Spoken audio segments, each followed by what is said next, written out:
Welcome to Dr. Kanta Butra's Public Awareness Series. Hello दोस्तों, रमज़ान का पवित्र महीना 17 से 19 फरवरी के बीच में चालू हो रहा है। इसलिए मैं एक पेशेंट लोगों को टिप्स देना चाहती हूँ, क्योंकि इसमें से काफ़ी लोग ऐसे हैं कि जिनको बीमारी पहली बार ही हुई हो, उसके पहले बीमारी नहीं हो और अब रमज़ान आया हो, तो उनको पता नहीं है, दवाइयाँ बंद करके बैठ जाए तो बड़ी प्रॉब्लम में आ सकती है। खास करके हमारे एपिलेप्सी के पेशेंट, उन लोगों के लिए नींद भी पूरी होना ज़रूरी है। उन लोगों को अगर दिन में 2 बार दवा लेनी है तो कैसे लेना है? सुबह जब रोज़ा शुरू करते हैं उसके पहले और शाम को रोज़ा छोड़ने के बाद दोनों टाइम दवाइयाँ ले लें। उसके बाद भी उनको पॉसिबल नहीं लगता है तो उनको डॉक्टर को जाके मिलके बोल देना चाहिए। तो काफ़ी लॉन्ग एक्टिंग दवाइयाँ आती हैं कि जो दिन में एक बार लेके काम चल जाता है, पर दवाई बंद मत करो।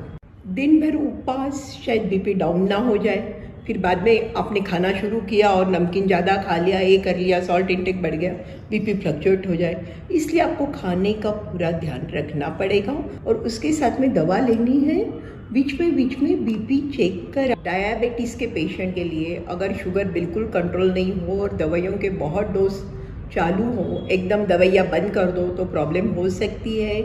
इसलिए पहले जाके उनके डॉक्टर को मिलके उनसे दवाइयाँ एडजस्ट करा दीजिए तो प्रॉब्लम कम हो जाएगी। खास करके इंसुलिन जिन लोगों को चालू है उन लोगों के लिए।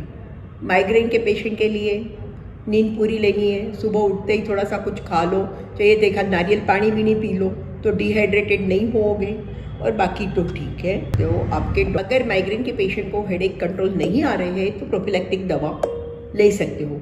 उसके सिवा टीबी के पेशेंट, HIV के पेशेंट, कैंसर के पेशेंट और जो भी पेशेंट्स हैं कि जिन लोगों को लंबे टाइम के लिए दवाइयाँ लेनी है, उनको अगर दवाइयाँ 2-3 टाइम में है तो जाके डॉक्टर को मिलके बता दीजिए कि हम उपवास करने वाले हैं, अगर आप उपवास करने वाले होंगे तो, और बता दीजिए कि उन्हें हमारी दवाइयाँ इस ढंग से एडजस्ट कर दो कि मैं 1 टाइम में या 2 टाइम में दवाइयाँ ले लूँ।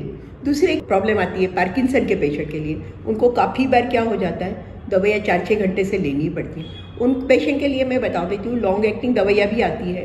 अगर आपको उपवास करना ही है तो आप एक बार के लॉन्ग एक्टिंग दवा पे शिफ्ट होके टेम्पररी देख लीजिए, शायद उपवास करने के 2-4 दिन पहले ही, तो आपको प्रॉब्लम नहीं आएगी। एक बात ध्यान में रखो, आपकी दवाइयाँ बंद नहीं करनी है, नहीं तो घर में उसके कारण बड़ी प्रॉब्लम खड़ी हो सकती है। बाकी अब जो आने वाला रमज़ान है उसके लिए मेरी ओर से रमज़ान मुबारक।